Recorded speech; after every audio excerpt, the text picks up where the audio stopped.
गणेशाय नमः। श्री जानकी वल्लभो विजयते। श्री रामचरितमानस बालकांड। देव दनुज भूपति भट नाना, सम बल अधिक हों बलवाना। जोरन हमई पचारई कोई, लरहि सुखेन कालु किन हों।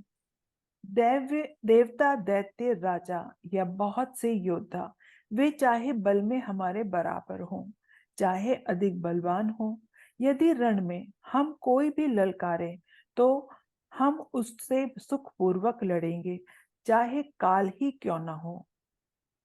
क्षत्रिय तनु धरि समर सकाना, कुल कलंकु तेहि पावर आना। कहूँ सुभाउ ना कुलहि प्रशंसी, कालहु डरई न रन रघुवंशी।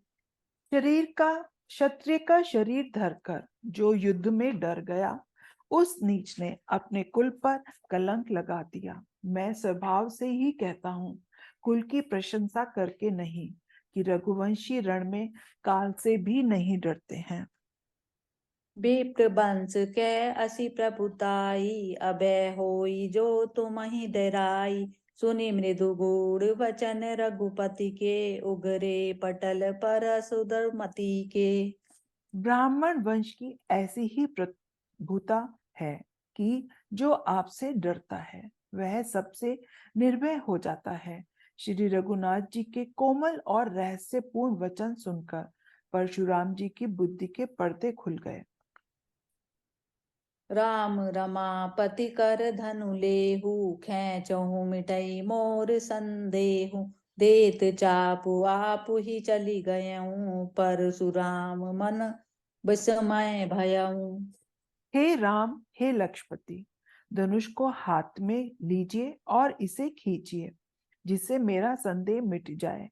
परशुराम जी धनुष देने लगे, तब वह आप ही चला गया। तब परशुराम जी के मन में बड़ा आश्चर्य हुआ। जाना राम प्रभाव तब, पुलक प्रफुल्लित गात। जोरी पानी बोले बचन, हृदय न प्रेमु अमात। मंगल भवन अमंगल हारी, द्रवौ सो दशरथ अजिर बिहारी। तब उन्होंने श्री राम जी का प्रभाव जाना। उनका शरीर पुलकित और प्रफुल्लित हो गया। वे हाथ जोड़कर वचन बोले। प्रेम उनके हृदय में समाता न था।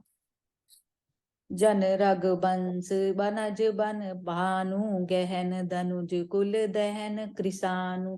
जय सुर विप्र धेनु हितकारी, जय मद मोह को ब्रह्महारी।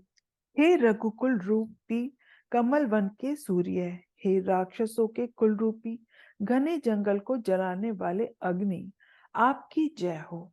हे देवता, ब्राह्मण और गौ का हित करने वाले, आपकी जय हो। हे मद, मोह, क्रोध और भ्रम के हारने वाले, आपकी जय हो।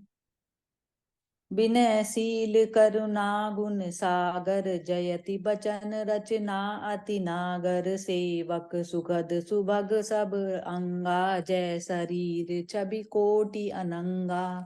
हे विनय, शील, कृपा आदि गुणों के समुद्र और वचनों की रचना में अत्यंत चतुर, आपकी जय हो।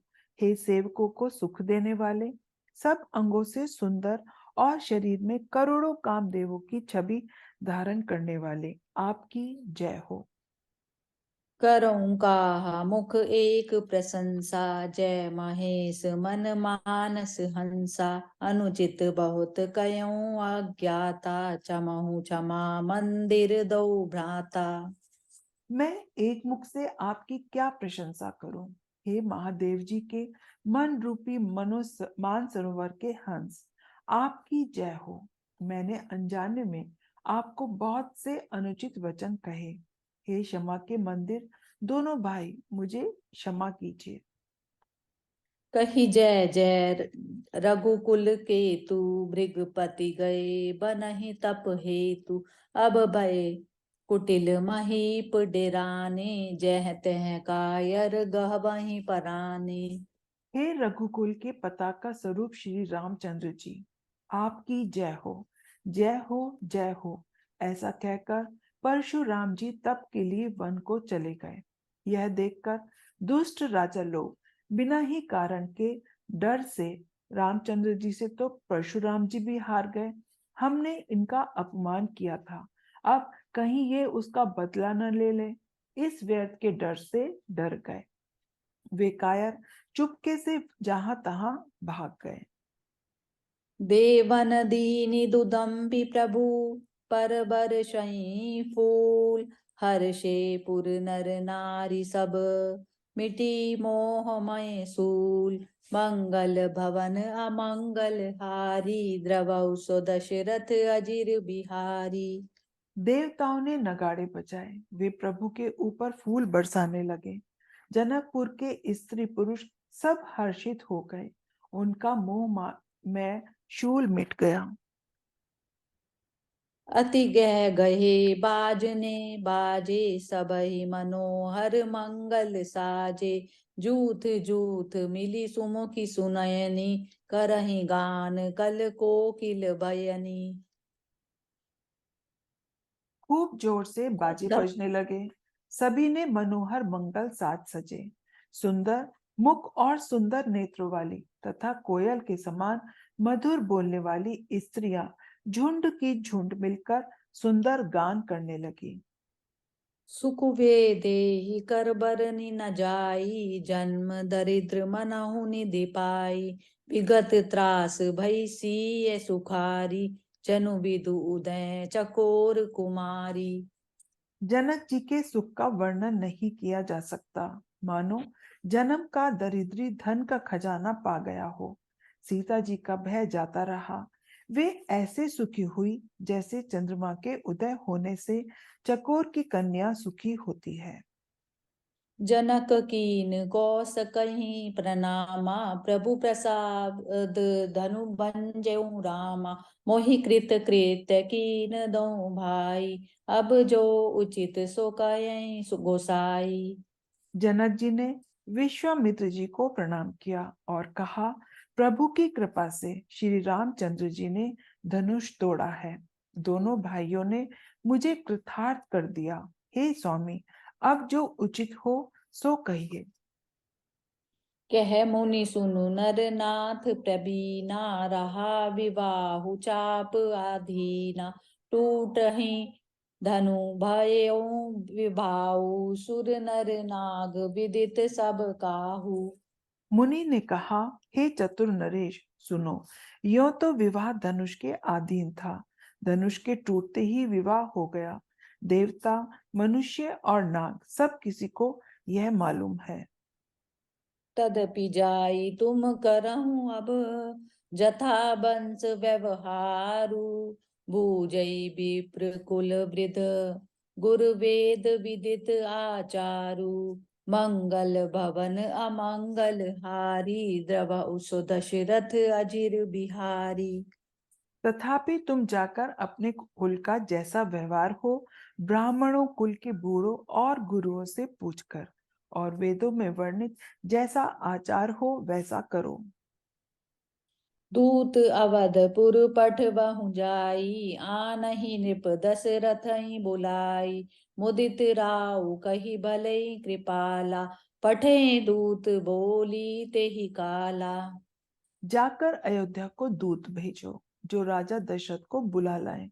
राजा ने प्रसन्न होकर कहा, हे कृपालु, बहुत अच्छा, और उसी समय दूतों को बुलाकर भेज दिया। बहुरी महाजन सकल बुलाए। आई सबिन सादर सिर नाय। हाट बाट मंदिर सुरबासा। नगर सवारहु चारहु पासा। फिर सब महाजनों को बुलाया और सबने आकर राजा को आदर पूर्वक सिर नवाया। राजा ने कहा, बाजार, रास्ते, घर, देवालय और सारे नगर को चारों ओर से सजाओ। हर्षि चले निज निज ग्रह आए। पुनि परिचारक बोली पठाए। रचहु विचित्र वितान बनाई। सिर धरि बचन चले सचुपाई। महाराज प्रसन्न होकर चले और अपने अपने घर आए। फिर राजा ने नौकरों को बुला भेजा और उन्हें आज्ञा दी, कि विचित्र मंडप सजाकर तैयार करो। यह सुनकर वे सब राजा के वचन सिर पर धरकर और सुख पाकर चले। पठेऊ बोली गुनी तिन नाना, जे बितान विधि कुशल सुजाना, विदहि बांधि तिन कीन अरंभा, बिरिचे कनक कदली के खंबा। उन्होंने अनेक कारीगरों को बुला भेजा जो मंडप बनाने में कुशल और चतुर थे। उन्होंने ब्रह्मा की वंदना करके कार्य आरंभ किया और सोने के केले के खंबे बनाए।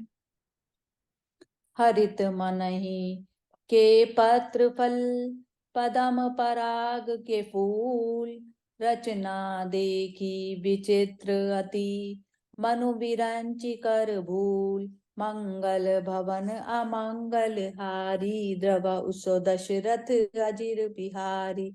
दीन दयाल विरद संभारी, हरऊ नाथ मम संकट भारी। हरी हरी मणियों के पत्ते और फल बनाए तथा पद्म राग मणियों के फूल बनाए। मंडप की अत्यंत विचित्र रचना देखकर ब्रह्मा का भी मन भूल गया। जय सिया राम। जय सिया राम।